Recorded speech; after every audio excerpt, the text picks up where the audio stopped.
On est un duo d'artistes. Individuellement, bien sûr, on peut se présenter, mais on est surtout en fait une entité de deux personnes. Donc, moi, je suis Anélie Ayam. Christian Pic. On signe nos œuvres avec nos initiales AECP. Moi, je ne suis pas du tout photographe. En fait, j'écris et je peins et je dessine. Et quand j'ai commencé à travailler avec Anne, il y a plus de 10 ans, je lui ai demandé de m'apprendre la photo. J'ai commencé à faire des images photographiques très jeune. Et puis, bon, la photographie, oui, mais comme Christian m'a un peu appris aussi, je dessine, je peins et j'écris. Anélie Ayam disait force créatrice contrariée dès l'âge de 5 ans. Et moi, je disais force créatrice contrariée dès l'âge de 16 ans. Ensuite, elle a écrit abandonne une situation pour un imaginaire. Et je disais exactement pareil, j'ai abandonné une situation pour un imaginaire. Je pense que tous les deux, on est nés pour créer. On n'avait pas d'autre place dans la vie. Bon, on en a emprunté d'autres. On s'est rendu compte qu'en fait, on avait un sujet toujours commun, un fil rouge, quelque chose qui est toujours sous-jacent de tous les travaux qu'on entreprend. C'est en fait l'être humain.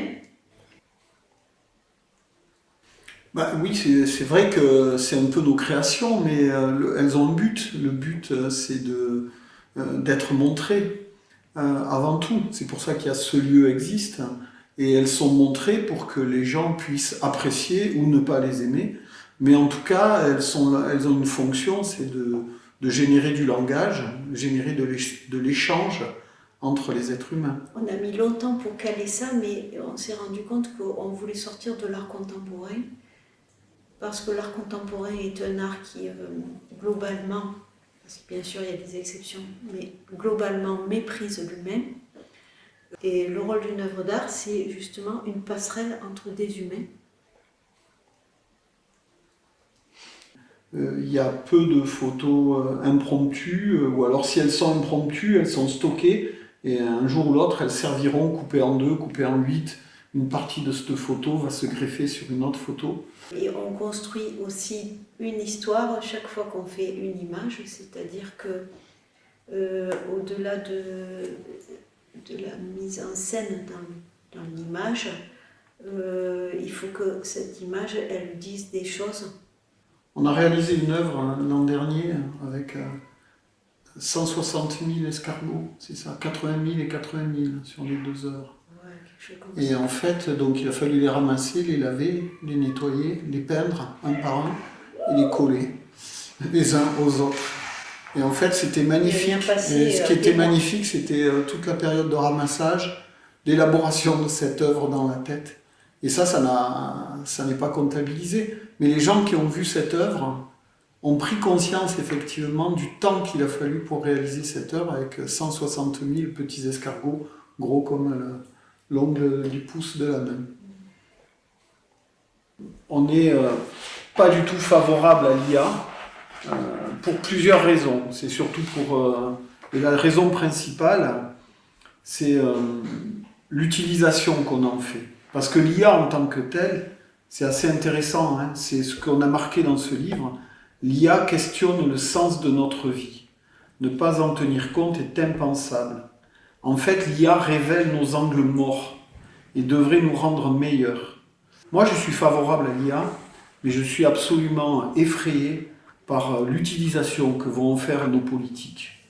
Nous, on a décidé avec Anne de ne pas utiliser l'IA, de ne pas être non plus des acharnés contre l'IA. Il y a plein de questions qui se posent, qui peuvent émerger d'un acte, en fait, d'un acte de choisir l'IA plutôt qu'un être humain. Vous pensez que vous pourriez travailler sans Photoshop ? Je pense qu'on ne saurait pas, si le jour où il y a un bug informatique sur ces outils-là, ça ne nous empêcherait pas de créer. Ouais, c'est quoi l'histoire de cet endroit ? J'ai toujours voulu, rêvé d'avoir un lieu pour présenter mon travail. Parce que quand on est artiste, le plus gros problème, c'est de trouver des partenaires qui veulent bien défendre votre travail. Et ça, c'est impossible, c'est une galère incroyable. Et donc, l'idée d'ouvrir ce lieu pour défendre moi-même mon travail, c'était quelque chose qui me tenait à cœur. Il va y avoir nos initiales de partout, AECP, AECP, AECP, parce qu'en fait, ici, tout est fait du sol au plafond. C'est nous qui l'avons réalisé. Tout est important dans ce lieu. Et ce lieu raconte notre histoire presque autant que nos œuvres. Mais ça n'empêche pas que moi, mon rêve, c'est de quitter Arles, d'exposer ailleurs que dans cette ville. Pas nécessairement quitter le lieu, garder ce socle ici pour pouvoir accrocher au mur comme on le veut. Arles est une ville qui a plus de propositions artistiques que ce qu'il y a de demandes en termes de visiteurs, puisque avoir un lieu à Arles, eh bien, c'est pas du tout intéressant. Donc à la fois un lieu important, mais à la fois juste un tremplin. Je trouve que ce qui manque à cette ville, c'est la jeunesse finalement. Je trouve que l'art est en train de se muséographier et moi je compte beaucoup sur les jeunes pour faire péter tout ça.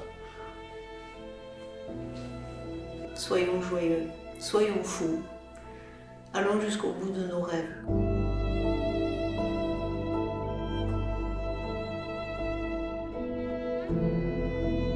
Au revoir. Au revoir, merci beaucoup de nous avoir écoutés.